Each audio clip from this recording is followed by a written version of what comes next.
The glass walls of the conference room reflected the Seattle skyline like a mirror maze. Cold and unforgiving. Victor Lang leaned back in his leather chair, AirPods in, chuckling as if he'd just told the funniest joke at a comedy club. "You're too emotional for these negotiations, Elena. Maybe stick to the checklists and let the adults drive." His eyes never met mine. They stayed fixed on his own reflection in the window, admiring the cut of his Italian suit and the way the morning light hit his perfectly styled hair. I sat 2 seats down, fingers tight around my notepad, the pen digging into my palm just enough to keep me grounded. This wasn't some casual team huddle. It was the prep for Nexus Fintech's billion-dollar merger with Horizon Capital, the kind of deal that made headlines in the Wall Street Journal and turned VPs into legends or footnotes. I wasn't leading anything. Victor had made that crystal clear in the invite. "Elena, just observe. Note anything that jumps out. Translation: speak only when called on." Like a kid raising her hand in class.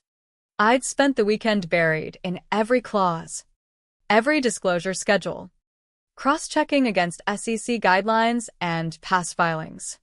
When I raised one concern, omitted risk language in the vendor agreements that could trigger mandatory reporting, he waved it off with that slow clap he loved, the one that made everyone else smirk. Wow. Our resident rule keeper strikes again. If we spent less time cuddling the compliance handbook, maybe we'd actually close this before retirement age. The room chuckled. Even Alex from engineering, who might helped untangle a regulatory mess last quarter, joined in. I didn't snap back. I didn't let my face twist. Instead, I slipped my phone from my pocket under the table, opened the voice recorder app, and hit start. It had become my quiet ritual months ago, not paranoia, just survival. When you're labeled too cautious, too quiet, too emotional every week, you learn that words vanish. But recordings don't. The meeting droned on. Victor pivoted to aggressive positioning and how regulatory caution was just fear dressed in a suit. I stopped scribbling notes. I already had what mattered. Stepping out afterward, the hallway felt heavier. No one said thanks. No nod of acknowledgement. Just the click of expensive shoes on polished concrete and Victor's voice echoing behind me, riding his ego like a wave. I caught my reflection in the glass, tailored blouse buttoned high, dark hair pinned neatly, expression neutral as stone. Inside, something shifted. A calm, icy certainty. Victor thought he was untouchable, that I was the compliant shadow who'd fade when politics heated up. He had no idea about the encrypted folder already building on my secure drive. The one labeled simply, "Hold for review." The sidelining started subtle, like a slow leak. First, a couple of strategy syncs vanished from my calendar. I chalked it up to an email glitch at first. By the third day, my Outlook was a ghost town, empty slots where updates used to be. Victor never confronted me directly. He didn't need to. The absence spoke volumes. The kind that makes your stomach knot in the quiet hours. I walked into the Tuesday war room anyway, badge scanning green as always. But when the shared agenda loaded, my name was gone from every section. Compliance review slot. Blank. The air thickened the moment I sat. Whispers rippled. I lasted through 2 slides before closing my laptop softly and leaving. No one called after me. HR summons came the next morning. Not the head of HR, but a junior coordinator named Tyler with a wrinkled shirt and printed script. Leadership feels your skills are better suited for internal QA, version audits, log consistency, back-end support, foundational work. They slid over a 3-line task list. No merger access. No client calls. Just scrubbing old records. I'd been moved to the corner office with a dyeing plant and humming printer. Boxed in. That Friday's all hands sealed it. Victor commanded the stage with flashy slides. motion graphics pulsing like a startup TED Talk. Right after clearing internal hurdles, he dropped the line, "Some people still want us to ask permission every time we breathe. But hey, certain folks just feel things more intensely, right?" Scattered laughs. I locked eyes with a junior analyst across the room who'd once sought my advice. She looked away fast. I sipped my tea slowly, opened a new document on my laptop, and typed, "Nexus Escalation Archive." No drama, just facts stacking up. Over the next weeks, I performed my reassigned duties flawlessly, quiet, invisible perfection. But in the shadows, I built my record. Server logs, memo chains, version diffs between approved PDFs and the red lines that replace them. Calendar overlaps, showing meetings held off books. The breadcrumbs they assumed no one would follow. They thought burying me in paperwork would silence the questions. But paperwork is where truths hide best. The first red flag wasn't flashy. It was a missing signature on a routine vendor contract. Marked approved by finance and compliance, yet my sign-off was absent from the log, deleted. Timestamp intact at 11:42 a.m., when I was provably in another call. Call records and calendar proof confirmed it. One anomaly could be error. 8 contracts later. The pattern screamed intent. Review cycles slashed from days to hours. Margin notes stripped. Executive approvals manually injected, bypassing workflow. I flagged it clinically up the chain. Discrepancy noted in version tracking between audit log and metadata. Request guidance. Silence. Then a terse "looks clean" from an admin I'd once trusted. The next day, my vendor folder access dropped to read-only. No explanation. Victor, meanwhile, guested on a fintech podcast boasting about Nexus's speed. Legacy firms drown in bureaucracy. We trust leadership instinct over hand-holding. The host laughed along.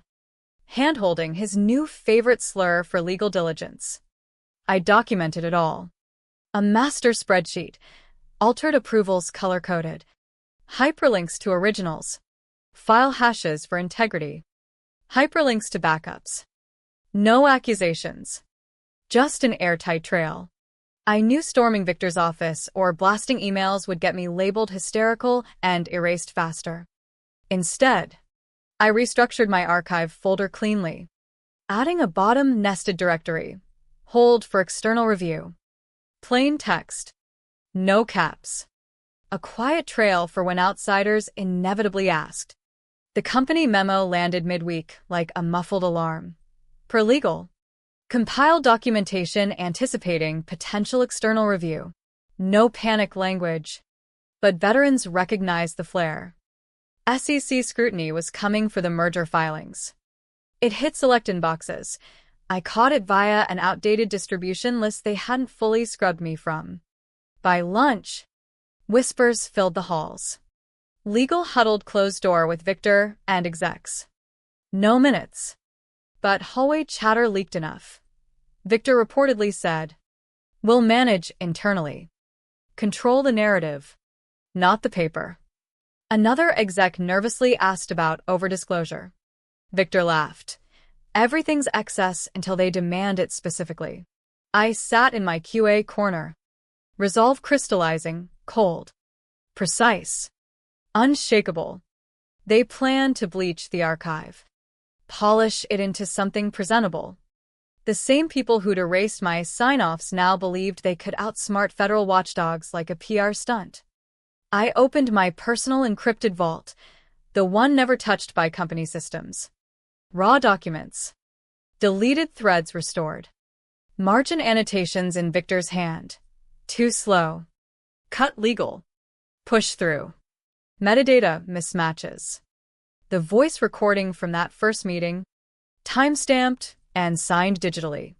I spent hours cross-referencing, building chain of custody. Each file fingerprinted, sourced, contextualized.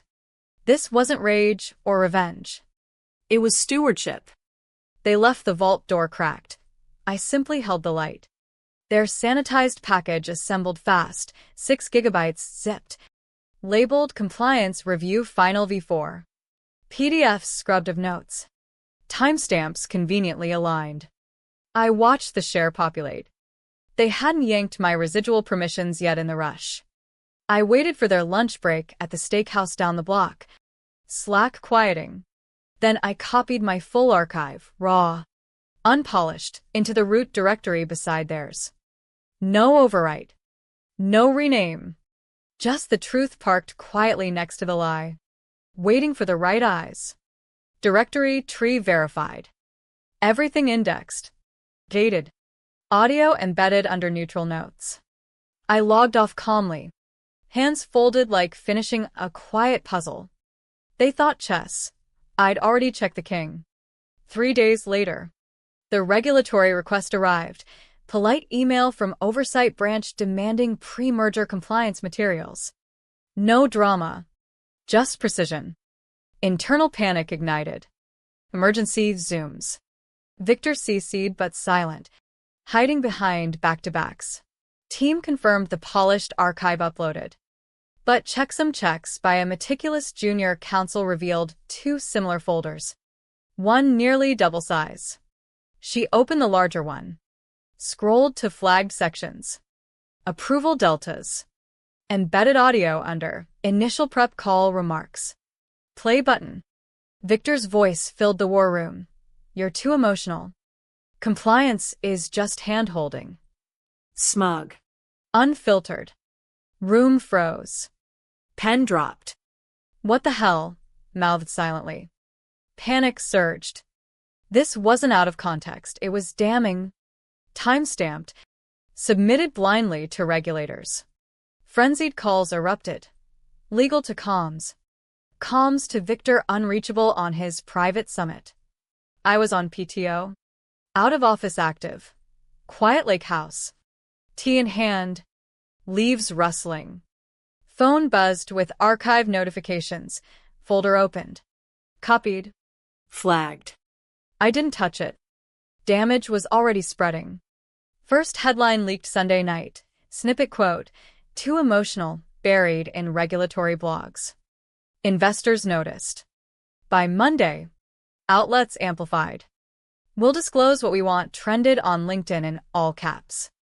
Share price dipped. Official statement rang hollow. We value transparency. No one bought it. A senior partner from the acquiring firm quietly withdrew. Merger paused. My inbox exploded with forwarded screenshots. Sudden touch-base messages from ghosts who'd ignored me for weeks. Then the forwarded email from a quiet legal colleague. Was this yours? Attached my archive file name. I closed the laptop without reply. They were finally asking the right question. Far too late. By Wednesday, Nexus announced an interim CEO, a silent board finance veteran. Victor's name vanished from org charts overnight. No farewell. Marketing scrubbed his quotes. The atrium mural, Speed is Authority, came down. In the chaos, I received a bridge-building note from former coffee break contact now general counsel, restructuring team, rebuild oversight. I replied simply, appreciate it, but I've accepted a role with Federal Oversight Branch. Start next week. A leaked Slack screenshot circulated privately. The real asset was the one they benched. No dispute. That night, I opened my vault one last time. Scanned files now felt spent, like storm-worn paper. I hovered over the original recording. Delete. Permanent. No copies. This was never about the fire. It was about flipping the switch they thought they controlled. The FinTech Summit panel chair sat empty. Nameplate reading Victor Lang, Former CEO. Nexus FinTech with former Sharpa scrawled last minute. Moderator fumbled. Due to ongoing reviews, Mr. Lang won't join. No surprise. Everyone knew. Quotes public. Collapse polite yet total. I sat in back. Badge reversed. Unrecognized. Panel discussed ethical scaling dripping irony. Afterward, a fresh-faced junior consultant tapped my shoulder. Were you involved with what happened at Nexus? I smiled quietly. Only submitted what was asked. She nodded.